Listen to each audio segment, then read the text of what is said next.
Hey everybody, hope you all had a great weekend. I'm sure a lot of us are still having our Super Bowl hangovers. I'm actually doing the call today, but we're all in the office. So Mike's in the office, Missy's in the office, everybody at ECA is in the office. So if you have any questions about anything, we're all here and we're happy to answer any questions that you have. Um, just as a reminder, make sure that you're doing the 5-Minute Moneymaker on Wednesdays. Uh, on Wednesday, we talked about how to make the eye-to-eye and elevator speech really zing. And so if you're not getting those, check your junk, check your spam, and make sure we're added to your safe sender list. And if that doesn't work, make sure you're calling in here because that 5-Minute Moneymaker is a really important tool for you guys. Also, the 5Q breakdown that comes out on Thursdays. We eliminated the Friday calls, but you all wanted the hour free, but we did want you to have something that you could work on.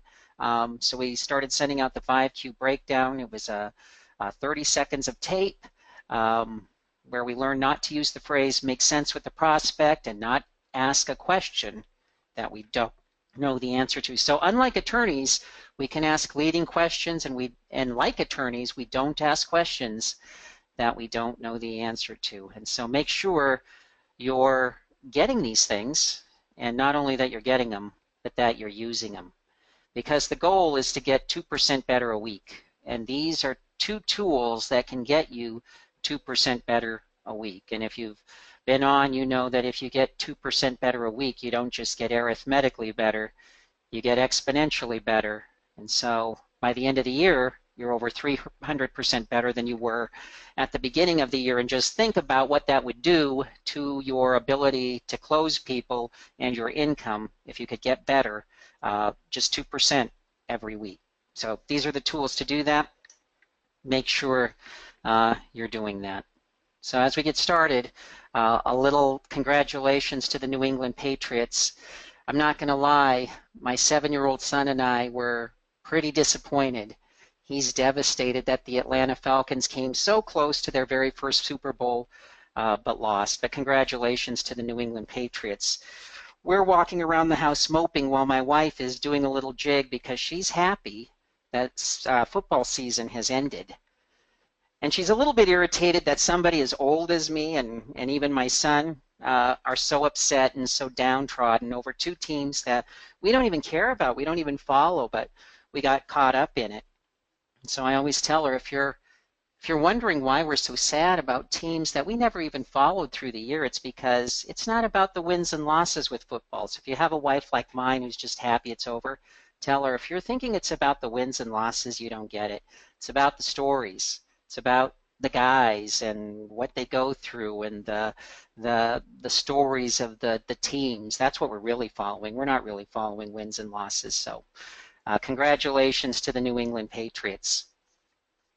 Today, what I want to talk about, well, let's start by talking and looking at this. I'm going to throw out a date, and then I'm going to ask you guys a question. What's the significance of this date? So the date is January 1st, 1946. I'm guessing some of you will know the significance of that day. So let's see some answers. What's the significance of the day, January 1st, 1946? Anybody know? Yeah, Bruce got it. Let's see if anybody else knows. Just making sure my questions are working. Yep, everybody's getting it. So it's the day shortly after midnight that a woman by the name of Kathleen Casey Kirschling was born, and she's widely regarded as the very first baby boomer. So that's when baby boomers kind of jumped out on the scene, January 1st, 1946. So we're all the way over to February of 2017. So how old is she? How old did she turn on January 1st? Let's see if some answers. How old is she? Yep, everybody's getting it. It's simple math. She was born in 46. It's 2017. She turned 71, which means that by April 1st of this year, she will have had to take her very first RMD. And that's a big deal because baby boomers are like this egg in the belly of a snake, that everything changes as it moves down the line. And so there was a Wall Street Journal article that came out, I think it was January 16th of 2017, about the significance of baby boomers having to pull out money from their IRAs and their 401ks, that they're not going to be contributing and saving anymore. They're going to be taking money out. And so unfortunately, we can't post a link to this article because the Wall Street Journal is a subscription site. So if you have a subscription, you can go out and see this article. If you don't, that's okay. These authors of the article are making the rounds on all the news shows, so I'm sure you'll see or hear about it shortly. They make some interesting observations about how when we start to pull out this $2 trillion in retirement savings instead of putting the money into them, how that's going to kind of affect the economy, affect our industry. This article is more about how it affects the consumers and the things that they need to be aware of. But it's not a bad idea for us to brush up on RMD rules, because it is going to start to be a bigger and bigger part of everyday planning for all of us as this begins to happen. So taking money out of retirement accounts, spending money down as people age, is going to become the new thing. So we need to be up on that. We need to be good at things like that. And so today, I don't want to talk about RMD rules so much as what I want to talk about is income planning. Because people are going to start to pull money out because they have to, but a lot of people are going to start pulling money out because they need to or they want to, because after all, they save that money with the idea that they would spend it down when they stopped working. So we have to be good at RMD rules, but we also have to be good at retirement income planning. Okay, so the things I want to look at today is kind of how do you prepare an income plan, and then more importantly, how do you present an income plan? Because I think we can all put together an income plan, but the key is presenting one in a way that people are ready to pull the trigger on it without having to go home and tell you that they need to think about it. Okay, so not everyone needs income, but I would tell you that you're probably going to put together some sort of an income plan for roughly 2/3 of the people that you run across. And here's why. When do we nail down, when you're working with the 5Q process and the 21-point checklist, when do we nail down if they need income and how much income they need? When do we do that? When do we find that out? Let's see some answers. Guys have gotten everything right so far. So when do we, yeah, everybody's kind of getting it. Right, Jerry, the investment weighting part is certainly part of it, but Michael, you're on. It's the end of the disclosure meeting. It's the end of that 21-point checklist meeting. So we go through the 21-point checklist meeting. We do the agreement meeting where we kind of explain what the portfolio review is and how it works. If you're doing eye to eye, it's a little bit different if they're coming from a seminar, but I think most everybody is doing eye to eye, so let's just talk about that for a second. When they come in, we're spending the first few minutes of the meeting in an interactive way, getting them to tell us what the portfolio review is, how it works, and that they want to be a part of it, that they want to go through it. Only takes about 10 minutes to do that. Then we're gathering some facts. Takes about 25 minutes to go through the fact find. So that entire meeting lasts about 35 minutes long. And at the end of that 35 minutes, we tell people, hey, now that I've got this information, you guys go home. We'll get together about a week from today. And during that week that you're gone, I'm going to take the information that you've given me. I'm going to plug it into the 21-point checklist software. And when you come back, we'll go through it together. And so when they come back a week later, they're looking at a list similar to this. This is a kind of a table of contents for the 21-point checklist. Now, those of you that have done them know that it's not, what you're looking at is a sample. It's not the 21-point checklist itself, because when you start to enter information into the checklist, things get taken off because the software says based on your inputs, some things don't apply. So you're not looking at the full list. So if you're looking at this list and some things are missing, it's because it got customized. But ultimately, we're going to take them through something similar to this, even if it's not exactly like this. And at the end of that meeting, we go through the things top to bottom, starting with Survivor's Guide, working our way down through identity theft, beneficiaries, exposure to interest rate volatility, turnover, risk, diversification. And when we get all the way down to the bottom, we quickly review it from bottom to top, going from diversification through interest rate volatility, through beneficiaries, through power of attorney, ending with Survivor's Guide. And so one of the things we need to know when we're putting together an investment plan is, well, how much do you want in growth versus safe? And where do we find that out? How much they want in growth versus safe? We find it out at this meeting, but where? What discussion? And somebody already said it. Jerry, yep, that's exactly right. Everybody's getting it. At the investment weighting section. So when we talk about investment weighting, we know as we're heading into the next meeting that they want 50% of their money in growth, 50% safe. How do we find out about income? Where do we talk about income? Any idea? Michael said it earlier. Yeah, at the end of the disclosure meeting. So at the end of the disclosure meeting, we're going to ask 3 questions. Do you have a better idea now than you did of how things are working than you did before we talked? And everybody's always going to say, yeah, this was really helpful. Is this where you want to be, or do you want to look at making changes? And everybody always says, well, no, we want to look at making changes.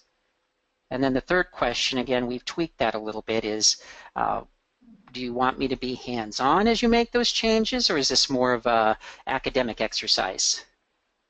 And everybody always says, well, no, I mean, we want to see what you would recommend, what you would do. We don't want to work with that guy anymore. And so we ask, you know, one of the things that we talked about, we've talked about a lot of things today, but one thing we didn't talk about is income. So you're not taking income now. Or if they were taking income, you're taking, you know, $1,200 a month now. But a lot of times when we run into people who haven't started taking income, and we'll say you're not taking income now, but is there the chance that you might maybe take income sometime in the future? And because of the way we ask that, what do you think the overwhelming majority of people say when I ask, is there a chance that maybe, I know you're not taking income now, but is there a chance that maybe you might start taking it sometime in the future? What does everybody say?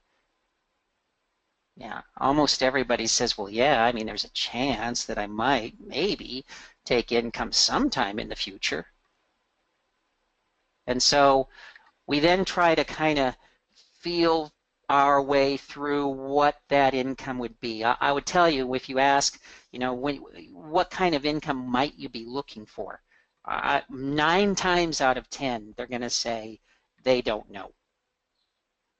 And so we'll help them work toward a ballpark estimate, or something that they feel would be at least a foundation or a place to start, so that we have a place to start at the next meeting. And if you're not sure how to do that, you can call me, you can call Mike, and we'll kind of walk you through that. But that's why you're going to prepare an income plan for most everybody, even if they're not taking income, because most everybody's going to say, yes, I do need income from this portfolio. Or they're going to say, yeah, I might maybe someday need income from this portfolio. So income planning becomes something that you do, I would say, with most people. I would say 2/3 to 3/4. So it's a good thing to be familiar with, and something that you want to be good at. So that kind of begs the question, what's the best way to take income? If we're going to take income from our portfolio, either now or sometime in the future, what's the best way to do it? Well, it turns out that they've, this is a big question. I mean, with baby boomers turning 71 and having to take RMDs, with people saving this money so that they can spend when they retire, it's been looked at a lot. And one of the most prominent studies that was probably done was a 2007 study done by MassMutual. So I want to kind of dig deep into this study for a few minutes and talk about it so that we get a good feel for what is the best thinking, what's the most current best thinking on taking income from a portfolio that's out there these days. So this was a study done by MassMutual called Study of Retirement Income Account Allocations Among Equities, Bonds, and Fixed Income Annuities. Now, I only put up the cover page so that anybody that's interested in it, you can go out and get this on the internet. It's out there. Okay, so Google MassMutual, put in these words, some or all, and it'll just come up. And so here's what they did. They looked at 3 asset classes. They were looking at equities, bonds, and they said income annuities, but what they're really talking about here in this study are immediate annuities. So they're looking at portfolios of equities, stocks, bonds, and immediate annuities. And they looked at 4 different accounts and they wanted to see how they compared. So account A is, let's just look at a straight portfolio of 50% stocks, 50% in growth, 50% in bonds, 50% safe. So 50% in growth, 50% in safe. Now we know that there are some issues with bonds, but for the time being, for the purpose of the study, that's considered safe money. Now here's an interesting question. Why 50-50? Why did they say, let's start with a portfolio of 50 growth, 50 safe? This is a study intended for people that were taking that they thought, let's look and see how people that are retired, age 65 and above, might best take income out of their portfolios. Why did they start the base case, let's call it account A, the control case, 50-50? Any idea? Why 50-50? Mark, you really got it. So I'm getting different answers, but I think, Mark, your answer is the best. When they looked out at the universe of advice that people are given, that's what all the investment professionals are telling people that age is the ideal portfolio. So if you ever read a book, and Mike's talked about it before, The Intelligent Investor by Benjamin Graham, he recommends 50-50. It turns out that most advisors are recommending to people 65 and above 50-50. And here's the other part. It's not only, Mark, you're right that it was the most common. It's the most common thing that's being recommended by advisors, but it turns out it's the most common portfolio that 65-year-olds hold. When they looked out at the universe of portfolios of 65-year-olds, what they really found is that, yeah, I mean, there's some, not everybody's 50-50, but it's 60-40, 55-45. It all sort of pools around that 50-50 mark. So if you're sitting out there and you're saying, well, my clients, they don't want to be 50-50, that's just not true. That's what all the other advisors that are out there are recommending. I mean, you're not crazy to recommend that. They've heard that a million times before. And that's what all the 65-year-olds end up doing. Maybe not all, but certainly the vast majority of 65-year-olds end up having a portfolio like this. And so MassMutual said, well, because that's what everybody's recommending, and because that's what everybody's doing, let's just call that, the control. It is what it, let's just make that our case, 50-50. If that's what everybody's recommending and that's what everybody's doing, let's just start with that. Okay, so that's account A, 50-50. Account B, they're using stocks, bonds, and they're using immediate annuities for income. Okay, so they start with 50% in stocks, and then they divide the remaining 50% in safe between bonds and index, or not index, but immediate annuities. The immediate annuity is generating the income for the portfolio. That's account B. Account C is looking at stocks, bonds, and immediate annuities, but rather than putting all of the money in a single immediate annuity. They're laddering the immediate annuities, and we'll talk about that in a minute.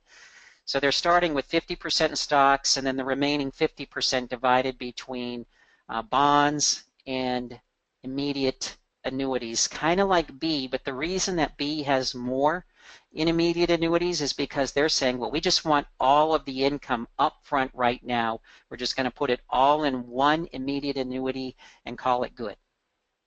In account C, what they're doing is we're saying, well, let's just take the income that we need for, say, the first 10 years in an immediate annuity, and then 10 years down the line, we'll buy another one. So we're not going to buy all of the income that we need right now. We're going to ladder it. And the idea was to see if we could get a better rate. If interest rates go up over time, that might be advantageous. Account D, they're doing the same thing as account C. They're laddering annuities, but in account C, what they were doing is they were saying, well, let's just make it life only. When we die, the income ends. And account D was looking at, well, what if you wanted to make it period certain so that if you died and there was still some years left, your kids would get what was left. It wouldn't just go away, but there would be something to leave toward the kid for the kids. So let's call that sort of legacy planning. Income with legacy planning. It's life with 20 years certain. So those are the 4 accounts that they looked at. And now what we want to do is see how do they fare. Okay, so what we're going to look at first is how does account A, which is 50-50, compare with B over the life over these from 1980 to 2006. That's when they published the study in 2007. So they looked back from 1980 to 2006 to see how these accounts would have done. And it's obvious which account does better. You guys tell me. Looking at that, it's pretty obvious. The blue line is account A. The green line is account B. Which one does better? Yeah, B.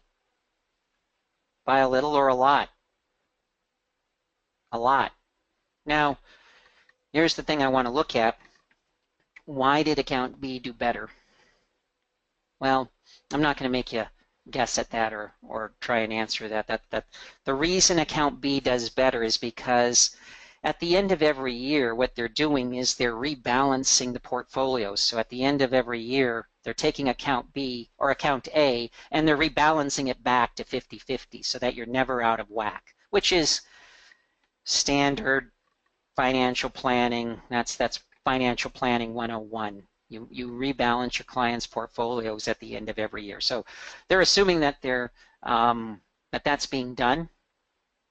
And in account B, what they're doing is they're saying, well, we're going to rebalance to 75-25. So at the end of the year, we're going to be 75% in stocks, 25% in bonds. So they have more money in equities. Now, why is that okay in this case? How could they justify that? Because what did they have? What would you consider an immediate annuity? Growth or safe? Safe. So they could put more money in growth because they had that. They didn't just have 25% in bonds and say, oh, well, we'll just take more risk. No, they weren't. They were taking the same risk because they were using that immediate annuity and counting it as safe so that they could put or take more risk with the money that was left over, and that's why it outperforms account A. And not just, a year or two, but over time. I mean, that's a substantial difference. The difference between ending up with $489,000 at the end of this and $667,000. That's a lot of extra money. That's nearly $200,000 more. So that's how A compares to B, and that's why that happens. Well, what about A compares to C? C is the case. It has immediate annuities, but they laddered them. Does even better. Because the laddering allows you to put even more money towards growth and still not be out of whack risk-wise and they're laddering the annuities. Presumably, they're getting better rates as they ladder these annuities because interest rates are going up. They're in an environment where interest rates are presumably going up. Now, we'll talk about that in a second, but again, it's the difference between 489,000 and 735,000 for the same reason as B. It's just that because we're not putting as much as soon into the immediate annuity, we can grow this thing even more. And so that, hands down, kicks butt. Well, let's look at C versus D. What if you're laddering annuities, but you want to leave some money to the kids? You want to make sure that it's not just life only. There's a 20-year period certain so that if you die and there's years left, your kids are getting the money. Doesn't do as well, and we know why, because you get a higher payout from the immediate annuity if you're doing life only than you would with a 20-year period certain. And so that higher payout accounts for the difference. That's why C does better than D. But the real question is, okay, so C's the best. But how does D compare to A, our base case of 50-50? Still does better. I mean, even if you're taking the low payout instead of the high payout from the immediate annuity, you still end up with more. And you end up with substantially more, 489,000 compared to 546. So in every case, account B outperforms A, account C outperforms A, account D outperforms A. In every case, it's better. So let's think about this. What did we learn? I think what we learned is that laddering annuities makes an income plan stronger. Now we're going to talk about in a minute, does that mean laddering annuities is the only way to build an income plan? No, it's not the only way. We're going to talk about some other ways here shortly. But what I would say is that it does make it makes it more sure, it makes it more robust, and it allows you to end up with more money in the end than you would have otherwise. So while it's not the only way, it's certainly the best way. The income's guaranteed. If we're laddering, we have an opportunity for higher interest rates if interest rates go up, and we have more growth potential. So we always want to look at laddering if we can. And when you think about it, it makes sense because this study was done in 2007. And since then, the General Accounting Office has come out and said, yeah, including an annuity in an income plan beats the pants off most anything. Morningstar since came out and said, yeah, I mean, that's the way to go. Dr. Wade Pfau, and I don't know if everybody knows who he is, but we've talked about him before. He's a professor at the American College. The people that hand out CFPs, he's a professor of, and his specialty is retirement income planning. He came out and said, by far, using an annuity in a plan like that is superior. That's the best way to do it. So guys, this is settled science. This is a done deal. While you'll find several studies, the Mass Mutual study, the General Accounting Office study, Morningstar study, Dr. Wade Pfau's study, and he's done numerous studies. I get emailed from you guys things that he's written all the time backing all of this up. You're not going to run across anybody that says anything other than that's the best way to go. There aren't any studies out there disputing any of that. Everything that's coming out is saying, yeah, that makes sense. The only thing that you'll ever see is that, well, that's not, you don't have to do it. No, you don't have to do it. There are other ways to do it, but it's still the way that will give you the most income with the most safety and grow your account better and faster. So no, you don't have to do it. It's just, but it is the best way to do it. And that's settled science. Nobody's disputing that. I challenge anybody to come out and say, no, laddering and annuities doesn't, no, you should take a look at this study. It doesn't, there's nothing out there like that. I look all the time, and you guys are always sending me stuff, and that's a done deal. Now, here's the thing. There are some limitations to the idea of laddering immediate annuities. Immediate annuities don't always make the most sense, and the reason why is, as you guys know, immediate annuity rates aren't great. And it's not just that they're not great in this environment, but even when interest rates go up, will immediate annuity rates ever be, when you look at the universe of stuff, the best rates out there? Are they ever going to beat CDs? Are they ever going to beat fixed annuities? Are they going to, is that a great, even though interest rates go up, immediate annuity rates will go up, but they'll always be on the lower end of rates. So that's one limitation. Immediate annuity rates will never be great. The other limitation with laddering annuities is when you're putting stocks and bonds in a portfolio, are bonds safe? You guys tell me. Do bonds have any risk? Yeah, you're all getting it. Yeah, bonds have risk. Absolutely, they have risk. And the risk is that interest rates would do what? Go up. So do you see, if we're planning for rates to go up, do we really want money in bonds? No. We end up being really overweighted in risk because bonds are risky in any environment, but they're especially risky in an environment where rates are going up. So if we're in an environment like today where rates are low and can't go lower, eventually they're going to go up, not at all a good place to be. And the other reason is if any of you have talked to Jerry or Jeff in the past and you've talked about doing an immediate annuity with qualified accounts, RMDs don't play nice with immediate annuities. Immediate annuities, when you go to take RMDs, immediate annuities can kind of present some really difficult challenges.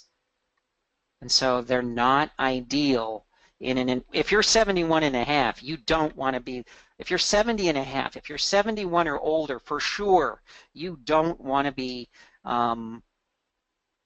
using immediate annuities for laddering immediate annuities for income. And if you have questions about that, Jerry and Jeff can tell you, what happens when you use an immediate annuity and how it's going to impact your RMD calculation. So my point is, while laddering annuities makes a lot of sense, and it's settled science that it makes any income plan stronger, I don't know that immediate annuities are always the answer because of the rates and the fact that if we're going to use bonds for the other safe part of the investment and the fact that RMDs and immediate annuities are not good friends, I don't know that we want to be doing immediate annuities necessarily. But what we would probably want to do is laddering other kinds of annuities. So we're going to look at that for a second. If you've been out on the 5Q website and you've created a 21-point checklist plan, you know that when you go down to the software menu and you open it up, the 21-point checklist software isn't the only software that's out there. You'll see that there's what we call SAIL, S-I-A-L software, and then there's TRIP, T-R-I-P-P software. I'm not going to talk about TRIP software today. But what I do want to talk about is SAIL software. What SAIL stands for is Strategic Asset Income Ladder. And what it is it's the same idea of laddering annuities, but better rates because we're not using immediate annuities through the whole thing. And when you structure somebody's portfolio inside of a SAIL plan, you're not taking more risk. If they want to be 50-50, then they're having 50% in growth and 50% in safe, things that are truly safe. Not things that are going to go down if interest rates go up, but safe. And there are no RMD issues. The same kind of things that you might run into. You don't have the issues that you would run into if you were using immediate annuities. So instead, we're going to be looking at laddering other kinds of annuities, fixed and indexed annuities in a plan for income. So what I want to do at this point is I want to take a look at the SAIL software. So let me move this stuff out of the way. Okay, so do you guys give me an answer here so I know? Do you guys see the website? Yep, we sure do. Okay, you see the website. Okay, again, when you open up the software menu, it's all, most commonly, most of the time, you're going to create a 21-point checklist plan, but you can also create a sale plan. So let me create a sale plan. Let me go out to the software. When you get out to the software, it looks exactly like what you see. It's a bunch of boxes, and then you're going to put in some information. Now, the first thing that the software wants to know is, what are we doing here? Are we creating income for now? So stated income, that doesn't, I know that doesn't make a lot of sense. It's not intuitive, but what that means is income now. Do they need the income right now? Do they want to start taking income within the year, even next month? So that's income now. Deferred income is income later. Forget about maximum income and growth only. Don't even look at those for now. If you're interested in those, you can call me and I'll walk you through it. But I only want to look at income now, income later. So suppose we're talking about someone who needs income now.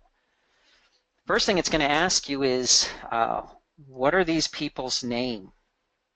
And if we're all the way to the implementation meeting, guys, do we know their name? Yeah, we know their name, no problem. So let's just start with John and Mary Smith, okay? The next thing the software wants to know is their age. If we're at the third meeting, guess what you better know? How old they are. So far, not hard stuff.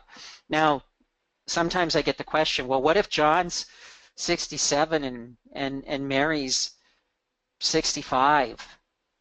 We'll just average their age and put the average, or put the age of the oldest. It doesn't matter. We'll see that there's some flexibility there where you can either average the age or put the age of the oldest. I actually think that probably the default should be the age of the oldest, because I would definitely use the age of the old. If there was a big, there's either going to be a small swing in their age or there's going to be a big swing in their age. If there's a small swing in their age, it doesn't matter. Average it or use the oldest. If there's a big swing in their age, I'd rather you used the age of the oldest. And as you put these together, if you have questions about any of that, you know, today's not about answering every conceivable scenario that could ever pop up. What I want to do is look at the things that 90% of you will need to know 90% of the time. So age is easy. Let's just say they're 65. And then we want to know, well, how much money do they have? And if we're all the way to the third meeting, is that a hard question, or do we know that already? We've looked at their statements. We know all this. So let's just say there's somebody with $375,000. Okay, nobody should have any questions about these first three. If you have questions about these first three, something's gone horribly wrong. If you get through the initial fact-find meeting, the 21-point checklist meeting, and you're making recommendations and you don't even know their name or how old they are, we've got problems. And if they're still not telling you how much money they have, you've got problems. This stuff right here, super easy. Now the software also wants to know, well, what about, well, what's their asset weighting? How much do they want safe versus growth? And now, how do I know the answer to that? How do I know the answer to that? Let's see some answers. How do I know for a fact what I'm not guessing here. How do I know what it is? Yeah, exactly. Everybody's getting it. From the disclosure meeting, we talked about investment weighting and we walked them through and got a number from them. And we helped them tweak and massage that number until it was something they were comfortable with. So I'm just going to stick with the Mass Mutual study and say, like everybody else that's 65 years old, they want to be 50-50. Now, let me stop just for a quick second and talk about this. A lot of times I get people who say, well, okay, well, they're moderate. They're moderate. Okay, what does moderate mean to them? Well, just knowing them, I would say probably 50-50? Probably. Why probably?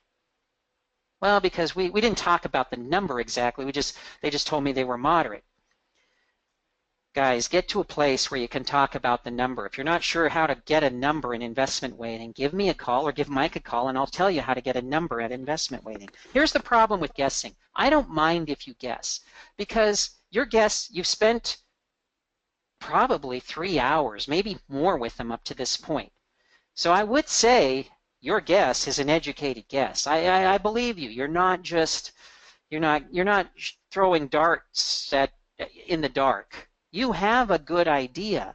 But the problem with your guess is if it's not dead on, when you go to show them the plan, guess what they're going to say? Hey, this is good, but it's not dead on. Can you run it again a little bit different? And I guess that's not the end of the world. And as long as you're willing to go 4, 5, 6 meetings while you circle around your guesses. But if you want them to hear your plan and just pull the trigger on it, then let's just get it right out of the gate. Eventually, you have to have the conversation. You have to have it either at investment weighting in the disclosure meeting, or you have to have it at the end of the third meeting when you present the plan and they say, hey, that's pretty close, but it's not exactly what we're looking for. Can you go back and do it different? Yeah, different how? So you're going to end up having the conversation anyway. So you need to know how to have the conversation. If you don't know how to have the conversation, call me or call Mike or go to the tutorial. You can get it off the tutorial. And then income. How do I know how much per month they're looking for? I don't always know this for sure, but at least I'm going to start with the number that they gave me. When did they give it to me?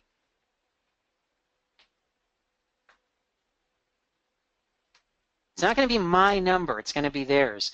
When did I get that number from? Yes, I asked at exactly, Jerry. I asked at the end of the disclosure meeting. Remember, I said, "Hey, do you know more now than you did?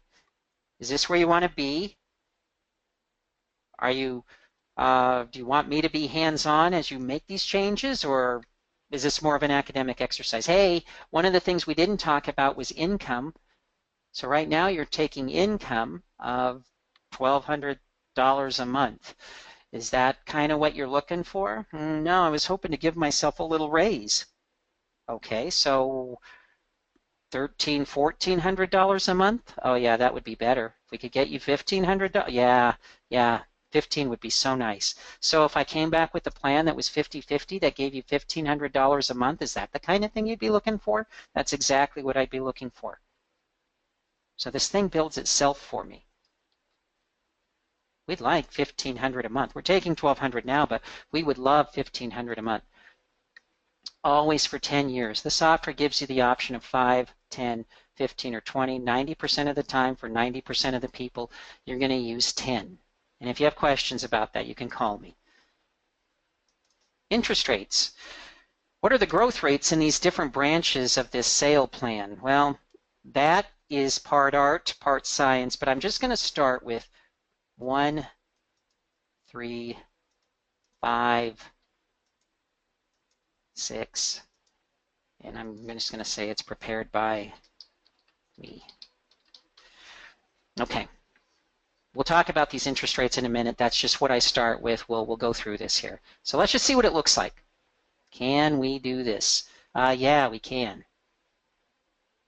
It's telling me that if you had $375,000 and you wanted $1,500 a month, this is the way to ladder it at these rates to get that $1,500 a month and end up with more than you started with. So this looks pretty good. So I'm going to go ahead and I'm going to generate this. What happens when you generate it is you're going to get a PDF. And this is what you're going to present from. You're not going to show them the software. You're going to show them this one-page income plan that has everything on it. It's for John and Mary Smith, prepared by me. They have $375,000. They need $1,500 a month. They want to be 50-50. So I'm going to walk through how you do this. Okay, so I'm going to switch back to, I have this exact thing on the slideshow. So let me do this and get it back to where you guys can see it. So do you guys see this sale plan? Yeah, I guess it didn't say Jeff Freiberg, it said 5Q Advisor. Here's how I would present it. Okay, so you guys saw how I would prepare it. Now you'll see how I'm going to present it. Hey, there's a good question. Somebody has a question that says, so where do I get the income that they need? From their monthly expenses that they put down on the fact find sheet at the agreement meeting? And the answer is no, that's not where I get it from. Where do I get it from, guys? What's even better than that monthly expenses? What's even more recent, more accurate, more everything? What's an even better place to get it? Yeah, that's exactly right, Mike. Yeah, everybody's getting it. Ask them. The conversation that I had at the end of that 21-point checklist meeting. I get that number not off that fact find. I get that number straight from them. Remember I said, hey, you're taking $1,200 a month now. Is that what you want going forward? Be nice if it could be higher. Like 1,300 or 1,400? Yeah, that would be good. If we could get you 1,500, oh, that would be great. So if I came back with a plan that was 50-50 and it gave you 1,500 a month, is that the kind of thing you'd be looking for? That's exactly what we'd be looking for. That's where I'm getting it from. That conversation. So use the latest and greatest information, the thing that comes straight out of their mouth. At the previous meeting, I mean, you just talk to them, so they'll that's the gold standard, what comes out of their mouth. Okay, so now that I have this thing, I'm going to present it. And if you have talked about this guy a lot, we've talked about him a lot. There's a guy by the name of Dan Ariely that wrote a book called Predictably Irrational. And he said that, you know, when we make decisions, we're not always making them on rational basis. Sometimes we're irrational, but we're irrational in ways that are predictable, meaning we can leverage it. I know that if I showed somebody an income plan, they'd say, hey, that's awesome. But because it's the first time they saw it, and they don't work in this business, they've not seen the Mass Mutual study, they've not seen the General Accounting Office study, they've not seen the Morningstar study, they don't know who Dr. Wade Pfau is, they're going to say, I'm not that familiar with this kind of stuff, and even though it looks really great, I've only heard about it for the first time here, I need to think about it. That's human nature. That isn't, if I explained it better or if I made it more interactive, they would have put, no, there's nothing you can do to change that, except there is actually one thing you could do to change it. Dan Ariely says what you could do to change it is put it in context. So here's how I'm going to put it in context. I'm going to say, hey guys, I know you're looking for income. You want to go 50-50, you want, now I'm going to paraphrase this somewhat. It would be more interactive and it would probably take longer than I'm going to take. But it's basically something like this. I just want you to get the gist of it. You've got $375,000, you want $1,500 a month, 50% growth, 50% safe. So here's what we do. If we look out at the universe of things we could do, one thing we could do is we could ladder bonds, because bonds pay a set interest rate. And because we know that it pays that interest rate, we can go ahead and put the money in bonds. We know we're going to get that income from the interest on the bonds, and that's more or less guaranteed. You don't have to worry about that. So that's one way you could do it, and that's a way that was popular in the past. It's not as popular today because where are interest rates? Not that high, right? So if we want a good rate for a bond, we probably have to go out and do like a 15, 20-year maturity, maybe even a 30-year maturity to get a good rate, because you want $1,500 a month, which ends up being about $18,000 a year. And to get $18,000 a year, well, we'd probably be looking at, oh, let's see, what's 18,000 divided by 300? You need about a 5% interest rate. So that's probably, we're looking at a 30-year bond. And so if we're getting 5%, that means we have to put the whole $375,000 into what? Bonds, right? And all your eggs are now in what? One basket, right? That, and if interest rates go up, what's going to happen to the bonds? They're going to get hammered, right? By a little or a lot? A lot. So it could work, but is it ideal? No, why not? Well, it's so much money in bonds, and if interest rates go up, but you could do it. You could do it. Now, there's another way you could do it. You could just say, well, we can't put it all in bonds, so how about this? Let's put a chunk of it in stocks for growth. Let's put a chunk of it in bonds for safety, and then we'll just pull the money out as we need it. Sometimes we'll be pulling it out of interest. Sometimes we'll be pulling it out of capital gains. Sometimes we'll be pulling it out of dividends. Now, why am I presenting that plan? What is more than likely? What was their idea going forward? What did their other advisor recommend? Let's put it in a big bucket of stocks and bonds, and we'll just pull 4% out a year, or 5, or whatever.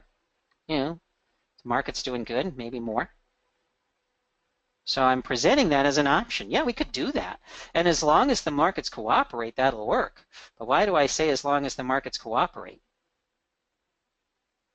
I mean, has there ever been a time when the markets went down? Oh yeah. Have there been times when it's gone down a lot? Yeah. Have there been times when both stocks and bonds were down? Oh yeah. And if that happens, if we still need the income and there is no interest, and there are no dividends, and there are no capital gains because everything's down, if we still need the money, where do we have to pull it from? Principal. But then what do we worry about? Running out. So it could work, but is it ideal? No. Because why? Well, we could end up in some years pulling from principal and really possibly even running out. Yeah. So bonds could work, but what's the problem? Big bucket of stocks and bonds could work, but what's the problem? Would you like to see sort of a middle ground that all my other clients choose? And I walk them through this. And a lot of you have done this and have heard me talk about how to do this. If you're not sure about how to do it, or if you haven't done it with me in the past, give me a call and I'll walk you through it.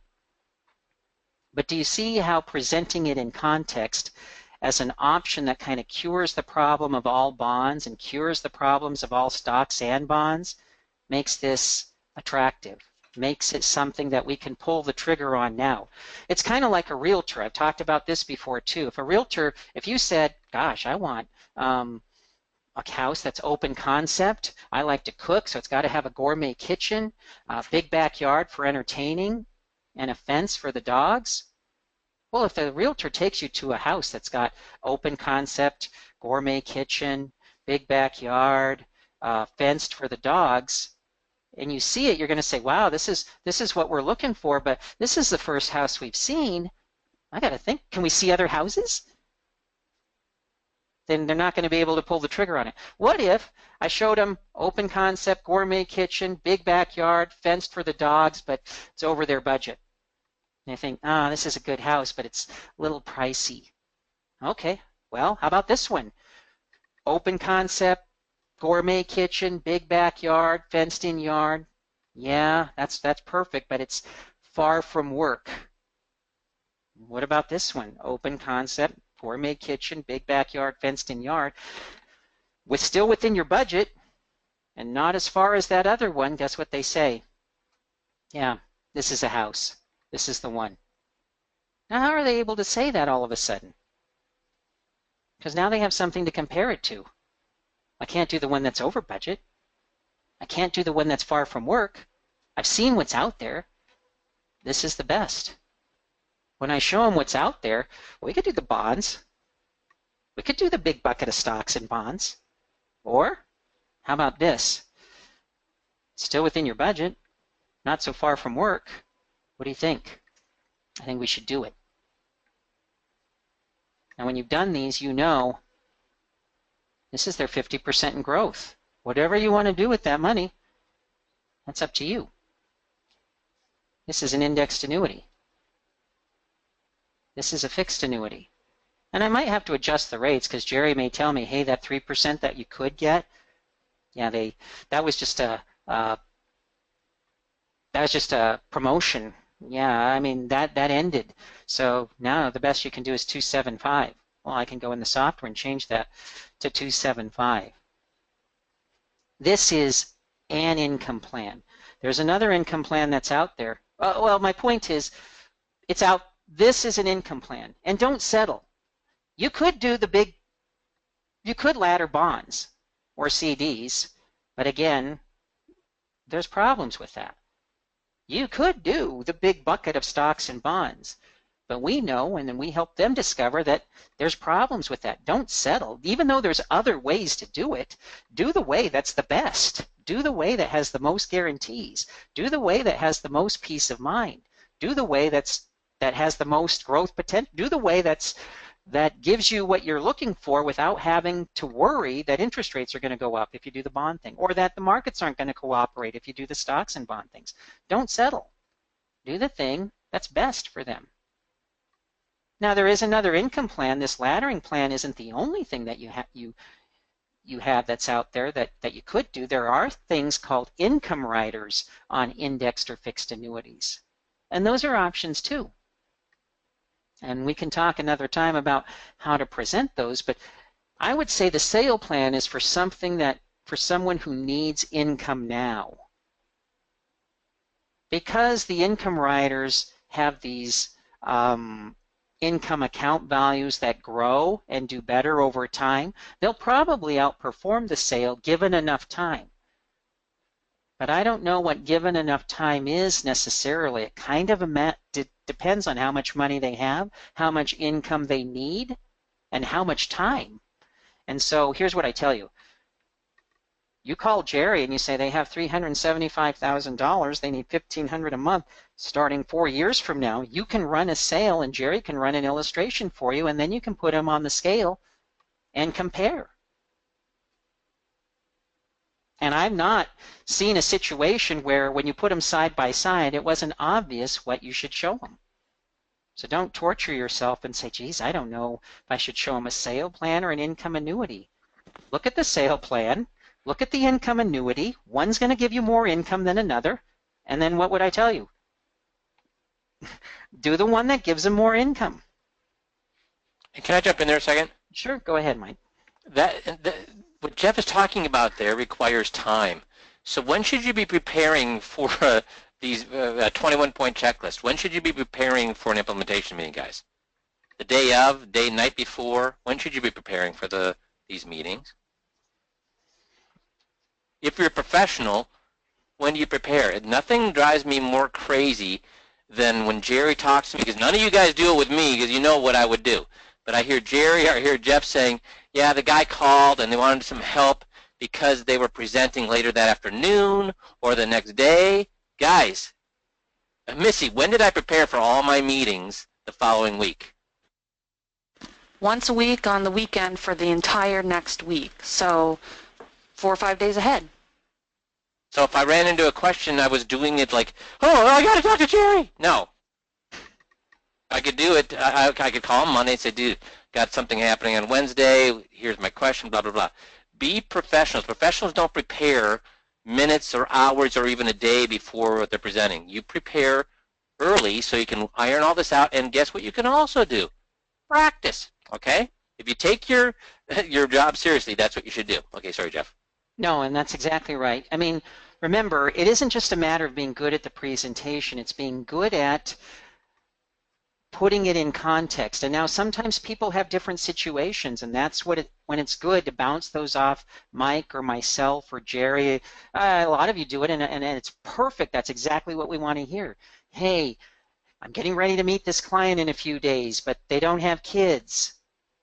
Or that's a second marriage and their kids aren't theirs. Yeah, let's talk about it. Let's not walk in there and be blind. Let's have thought about the possibilities and figure out what are we going to do if this happens, or what to say. And the only way you can do that is if you're preparing and mentally rehearsing well ahead of time.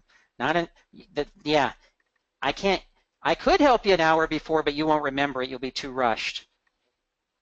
And you might not get a hold of me. I might be on the phone. Oh, and then one more thing too.